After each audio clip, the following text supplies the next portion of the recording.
క్రీస్తునాథుని యందు ప్రియ సహోదరి సహోదరులారా, ఈరోజు మనము త్రిత్వైక సర్వేశ్వరుని మహోత్సవాన్ని కొనియాడుతూ ఉన్నాము. మనందరికీ తెలుసు, ప్రధాన వేద సత్యాలు 4 ఉన్నాయని.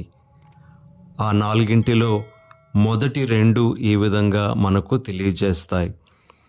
ఒకే దేవుడు ఉన్నాడు, ఆ ఒకే దేవుని యందు పితా, పుత్ర, పవిత్రాత్మ అనే 3 వ్యక్తులు ఉన్నారు అనే విషయం. ఈ పరమ సత్యాన్ని ఈరోజు మనము త్రిత్వైక సర్వేశ్వరుని మహోత్సవంగా కొనియాడుతూ మరొక్కసారి ఈ సత్యాన్ని మనము బాహాటంగా ప్రకటిస్తూ ఉన్నాము. ప్రియ సహోదరి సహోదరులారా, ఈ వేద సత్యాన్ని, ఈ త్రిత్వాన్ని అతి ముఖ్యమైనటువంటి విషయంగా మన వేదాంత పండితులు పరిగణిస్తూ ఉన్నారు. మన కథోలిక శ్రీసభ సత్యోపదేశము సంఖ్య 234లో ఈ విధంగా త్రిత్వం గురించి చెప్పబడింది. పరమ పవిత్ర త్రిత్వం ఒక నిగూఢ సత్యం. క్రైస్తవ విశ్వాసానికి, జీవితానికి అది కేంద్ర బిందువు. దేవుని సత్యానికి సంబంధించిన మర్మం ఇది. కాగా విశ్వాసం తాలూకు ఇతర నిగూఢ మర్మాలకు ఇది మూలం. విశ్వాస సత్యాల క్రమములో అత్యంత మౌలికమైన, ప్రధానమైన ఉపదేశం ఇది. ఒకే ఒక సత్యదేవుడు పితా, పుత్ర, పవిత్రాత్మగా నరులకు తనను తాను బయలుపరుచుకోవడం. ప్రియ సహోదరి సహోదరులారా, మన మానవ మేధస్సుతో, మన మానవ జ్ఞానముతో ఈ విషయాన్ని అర్థం చేసుకోవడం చాలా కష్టమైనదే అయినప్పటికీ, ఇది పరిశుద్ధ గ్రంథంలో మనకు తెలియజేయబడినటువంటి ఒక విశ్వాస సత్యంగా మనము దీనిని స్వీకరించాలి, మనము నమ్మాలి. ఒకే దేవుని యందు తండ్రి, కుమార, పరిశుద్ధాత్మ అనే 3 వ్యక్తులు ఉన్నారు అనేటువంటి విషయం. మరి మనము ఈ విషయాన్ని మన కథోలిక శ్రీసభ సత్యోపదేశంలో ఈ విధంగా మరలా చదువుతాం. సంఖ్య 254లో ఆ దివ్య వ్యక్తులు వాస్తవంగా వేరువేరు. తండ్రి కుమారుడు కాదు, కుమారుడు తండ్రి కాదు, తండ్రి కుమారుడు పవిత్రాత్మ కాదు. మూలంతో వాళ్లకున్న సంబంధాన్ని బట్టి 3 వేరువేరు వ్యక్తులు. తండ్రి జన్మస్థానం, కుమారుడు జన్మించినవాడు, పవిత్రాత్మ బయలుదేరి వచ్చినవాడు. దివ్య అఖండత త్రియేకం. ఈ విధంగా త్రిత్వం గురించి మన శ్రీసభ సత్యోపదేశం ద్వారా మనకు ఎన్నో విషయాలను బోధిస్తూ ఉంది. అయితే ప్రియ సహోదరి సహోదరులారా, ఈ విషయాన్ని మనము అర్థం చేసుకోవడానికి ప్రయత్నం చేస్తూనే ఈ త్రిత్వం మనకు నేర్పించేటువంటి విషయాలు, మన వ్యక్తిగత జీవితాలకు అందించేటువంటి సందేశాలను మనము స్వీకరించడానికి ప్రయత్నం చేయాలి. మొట్టమొదటిగా త్రిత్వం మనకు ఇచ్చేటువంటి సందేశం ఏమిటి అంటే ప్రేమ. దేవుని త్రిత్వంగా అభివర్ణించటానికి గల ముఖ్యమైనటువంటి కారణము దేవుడు ప్రేమ స్వరూపుడు అని అర్థం చేసుకోవడం వలననే. మనకి యోహాను గారు రాసినటువంటి మొదటి లేఖ 4వ అధ్యాయము 8వ వచనంలోను మరియు 16వ వచనంలోను దేవుడు ప్రేమ స్వరూపుడు అని వ్రాయడం జరిగింది. మరి పునీత అగస్తిన్ వారు ఈ విధంగా అంటారు, ప్రేమ ఎక్కడ ఉంటుందో అక్కడొక త్రిత్వం ఉంటుంది. ప్రేమింపబడు వ్యక్తి, ప్రేమించే వ్యక్తి, ప్రేమ చలమ కలిసి త్రిత్వం. ప్రేమింపబడు వ్యక్తి తండ్రి, ప్రేమించే వ్యక్తి కుమారుడు, ప్రేమ చలమ పవిత్రాత్మ అని వర్ణించడం జరిగింది ప్రియ సహోదరి సహోదరులారా. కాబట్టి త్రిత్వం అనేటువంటి ఈ పరమ రహస్యాన్ని మనము ఈరోజు కొనియాడుతూ ఉండగా, దేవుడు ప్రేమ స్వరూపుడు అనే విషయాన్ని మనము కొనియాడుతూ, మనమందరము కూడా ప్రేమలో జీవించటానికి ఆహ్వానించబడ్డాము అనే సందేశాన్ని మనము స్వీకరించాలి. మరి యోహాను గారు రాసినటువంటి మొదటి లేఖ 4వ అధ్యాయము 12వ వచనంలో మనము ఈ విధంగా చదువుతాం. దేవుని ఎవరునూ ఎన్నడూనూ చూడలేదు. మనము ఒకరి ఎడల ఒకరము ప్రేమ కలవారమైనచో దేవుడు మన యందు ఉండును, ఆయన ప్రేమ మన యందు పరిపూర్ణమగును. కాబట్టి ప్రియ సహోదరి సహోదరులారా, ఈరోజు త్రిత్వైక సర్వేశ్వరుని మహోత్సవాన్ని మనం కొనియాడుతున్నటువంటి ఈ సందర్భంలో మనము వ్యక్తిగతంగా అర్థం చేసుకోవలసినటువంటి విషయం ఏమిటి అంటే, దేవుడు ప్రేమ స్వరూపుడు అని చెప్పినప్పుడు, ఒకే ఒక వ్యక్తి ఉన్నప్పుడు ఆ ప్రేమను వ్యక్తం చేయడం కష్టం. కాబట్టి దేవుని మనము ముగ్గురు వ్యక్తులుగా అభివర్ణిస్తూ ఉన్నాం అని అర్థం చేసుకుంటూ, మరి మనము ఆ దేవుని యందు విశ్వాసాన్ని వ్యక్తం చేస్తూ ఉండగా మనలో కూడా ప్రేమ అనేటువంటిది తప్పనిసరిగా ఉండాలి అనే విషయాన్ని మనము ఈ పండగ నాడు నేర్చుకోవలసినటువంటి ఒక ముఖ్యమైనటువంటి విషయం. మనలో ప్రేమ ఉన్నప్పుడు మనము త్రిత్వైక దేవునికి నివాసంగా మారుతాము అనే విషయాన్ని మనం మర్చిపోకూడదు. ప్రేమకు సంబంధించి మనము ఎన్నో ప్రసంగాలు ఆలకించాము, ఎన్నో విషయాలు తెలుసుకున్నాం. ప్రియ సహోదరి సహోదరులారా, మనందరము ప్రేమలో జీవించటానికి పిలువబడ్డాం అనేటువంటి విషయాన్ని ఈ పండగ నాడు మరొక్కసారి గుర్తు చేసుకుంటూ, ఆ ప్రేమలో జీవించే వరాన్ని అనుగ్రహించమని మనము త్రియేక దేవుని వేడుకోవాలి. ఇక రెండవ విషయం, ఈ త్రిత్వైక సర్వేశ్వరుని మహోత్సవం మనకు తెలియజేసేటువంటిది ఏమిటి అంటే, ఈ త్రిత్వంలో పరిపూర్ణమైనటువంటి ఐక్యత ఉంది అని మనము చెప్పగలము. మనము కథోలిక శ్రీసభ సత్యోపదేశము సంఖ్య 255లో ఈ విధంగా చదువుతాము. ఈ అఖండత కారణంగా కుమారునిలో పవిత్రాత్మలో తండ్రి సంపూర్ణంగా ఉన్నాడు. తండ్రిలో పవిత్రాత్మలో కుమారుడు సంపూర్ణంగా ఉన్నాడు.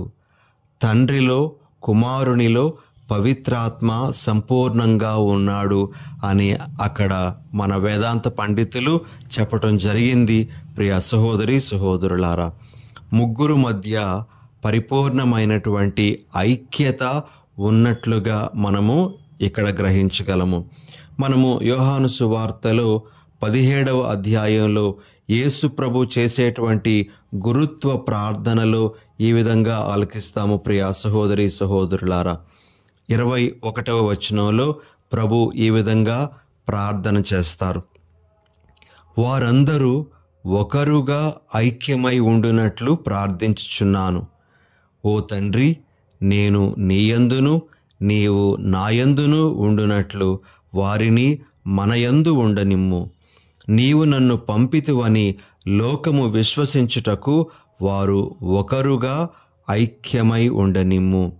22వ వచనంలో, మనవలే వారును ఒకరుగా ఐక్యమై ఉండుటకు నీవు నాకు ఇచ్చిన మహిమను నేను వారికి అనుగ్రహించితిని.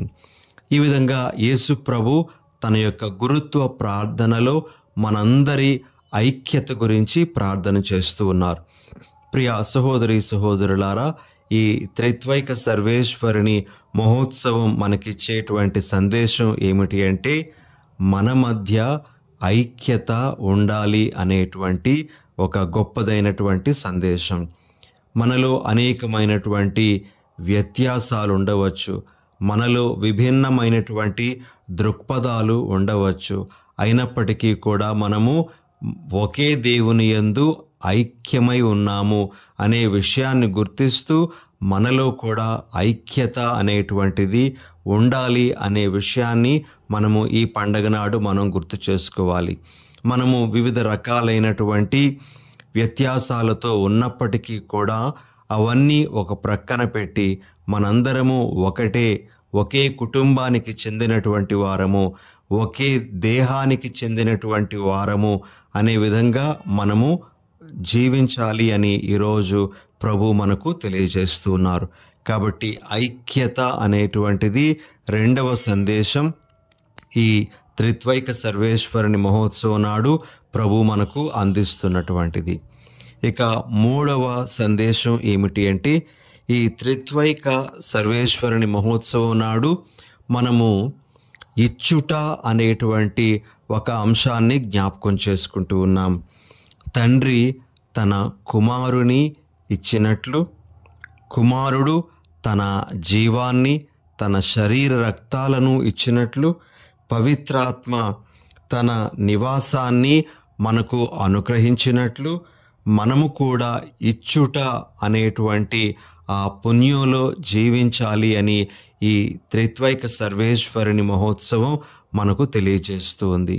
ప్రియ సహోదరి సహోదరులారా, ఇచ్చుటలో త్యాగం అనేటువంటి గుణం ఇమిడి ఉంది అని మనం గ్రహించాలి. మనం ఏది ఇచ్చినా దాని వెనకాతల ఎంతో కొంత మోతాదులో త్యాగం అనేటువంటిది మనకు కనబడుతూ ఉంది. కాబట్టి మనలో త్యాగ గుణం ఉండాలి అనే విషయాన్ని ఈనాటి పండుగ మనకు గుర్తు చేస్తుంది. ఇచ్చుట అనేటువంటి ఆ పుణ్యంలో మనము ఎదగాలి అని ఈ త్రిత్వైక సర్వేశ్వరుని మహోత్సవం మనకు తెలియజేస్తుంది.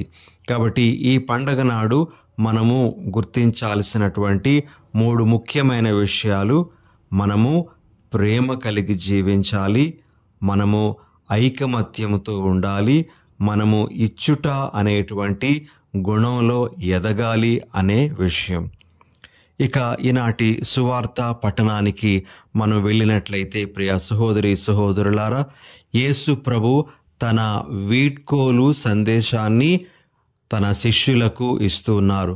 తన 11 శిష్యులను ఆయన చేరబిలిచి మరి వారికి ఇస్తున్నటువంటి ముఖ్యమైనటువంటి సందేశాలు ఏమిటి అంటే, ఇహపరములందు నాకు సర్వాధికారం ఇయ్యబడినది అని ఆయన చెప్తూ వారికి ధైర్యాన్ని ఇస్తూ ఉన్నారు. రెండవది, మీరు వెళ్ళి సకల జాతి జనులకు పితా పుత్ర పవిత్రాత్మ నామమున జ్ఞానస్నానమొసగుచు వారిని నా శిష్యులను చేయుడు అని చెప్పడం ద్వారా శిష్యులకు ఆయన ఒక బాధ్యతను ఇస్తూ ఉన్నారు. నేను మీకు ఆజ్ఞాపించినదంతయు వారు ఆచరింపబోధింపుడు, ఇదిగో లోకాంతము వరకు సర్వదా నేను మీతో ఉందును అని అభయమొసగను. నేను మీతో ఎల్లప్పుడూ ఉంటాను అనేటువంటి మాట ద్వారా తన అభయాన్ని, తన యొక్క సన్నిధానాన్ని వారికి ప్రభు అనుగ్రహిస్తూ ఉన్నారు. కాబట్టి ప్రియ సహోదరి సహోదరులారా, ప్రభువు తన యొక్క అధికారం గురించి తెలియజేస్తూ వారికి ధైర్యాన్ని ఇస్తూ ఉన్నారు. అదేవిధంగా వారి యొక్క బాధ్యత సువార్తను బోధించటము, జ్ఞానస్నానము ఇవ్వడము, శిష్యులనుగా చేయడం అనేటువంటి బాధ్యతను వారికి తెలియజేస్తూ ఉన్నారు. అదేవిధంగా వారికి తను ఎల్లప్పుడూ తోడుగా ఉంటాను అనేటువంటి అభయాన్ని కూడా ఇస్తూ ఉన్నారు.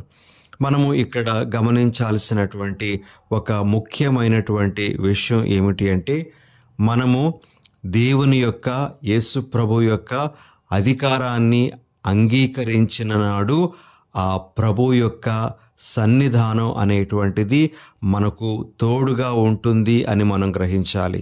మనము ఆయన యొక్క అధికారాన్ని గుర్తించకపోతే, ఆయన యొక్క అధికారాన్ని మనము గౌరవించకపోయినట్లయితే ఆయన యొక్క సన్నిధానానికి మనం దూరం అయిపోతాం అనే విషయాన్ని గుర్తించాలి.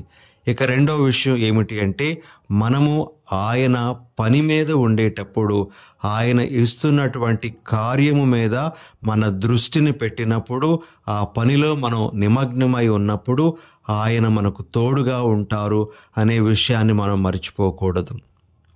దేవుని పని మీద మనం ఉండేటప్పుడు ఆయన మనకు తోడుగా ఉంటారు, ఆయన మనలను బలపరుస్తారు, ఆయన మనలను ముందుకు నడిపిస్తారు అనేటువంటి ఆ విషయాన్ని మనం ఎల్లప్పుడూ మన మనసులో పదిలపరచుకోవాలి.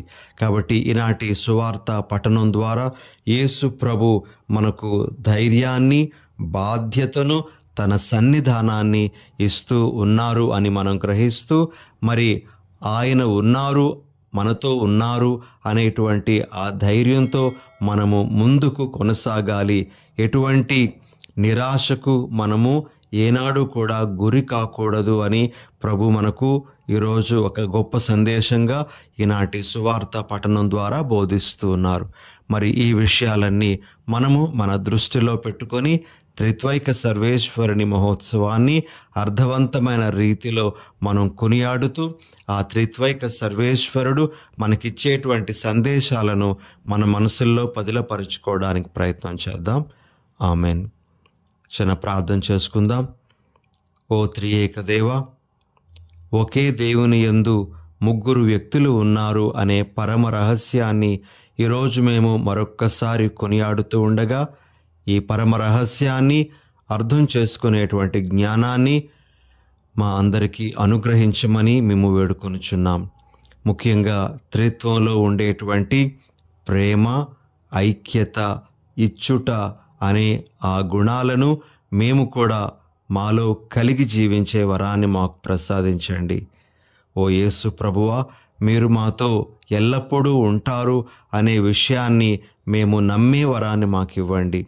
ముఖ్యంగా మీరు మీ యొక్క సన్నిధానాన్ని మేము మా బాధ్యతలు నెరవేర్చేటప్పుడు ప్రత్యేకంగా అనుగ్రహిస్తూ ఉన్నారు అని, అదేవిధంగా మీ యొక్క అధికారాన్ని మేము అంగీకరించేటప్పుడు మీ యొక్క సన్నిధానం మాకు ఎల్లప్పుడూ ఉంటుంది అని గ్రహించే భాగ్యాన్ని కూడా దయచేయమని మీ పరిశుద్ధ నామమున అడిగి వేడుచున్నాము. ఆమెన్.